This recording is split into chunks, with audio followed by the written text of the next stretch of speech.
duduk di bangku kelas. Ya. Atas kelas. Ya. Saya ada bagi yang tu dia tak nak. Ayahnya marah.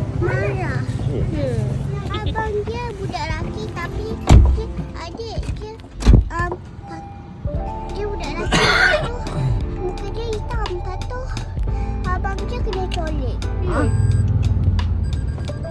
Abang dia nak pergi coklat, nak pergi sekolah. Ya.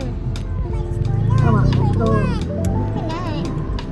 Okey, lagi adik ada berapa orang kawan? 3. Ya.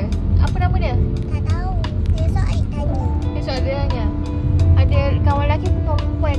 Ada perempuan 2, lelaki 1. Ya. Lepas tu tadi cikgu dia tanya apa kat adik? Yang cikgu dia masak makanan tu, dia panggil adik cakap dengan dia. Adik cakap suruh panggil Haura.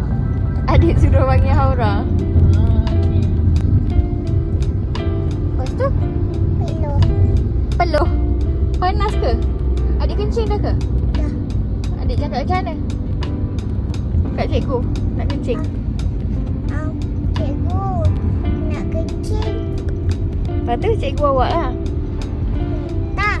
Adik pergi sendiri. Dekat je. Ya. Kat dalam kelas je. Tandas. Tandas perah dalam kelas je. Lepas tu cikgu lelaki tu ajar apa? Ajar warna. Warna apa? Warna yang dia sekolah dia pegang beg. Dia rambut pendek. Lepas tu warna. Cikgu tu.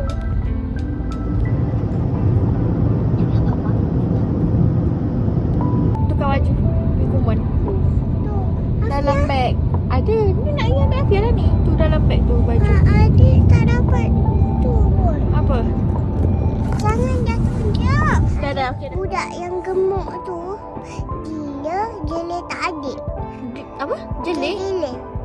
Kenapa? Sebab adik cakap, Cakap apa?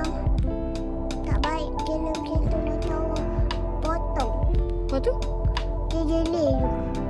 Lepas tu adik buat apa? Dia Adik biar je. Bagus. Adik biar je. adik cari kawan lain. Ni. Adik pandang belakang.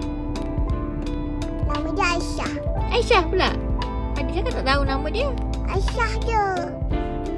Adik tak tanya nama dia.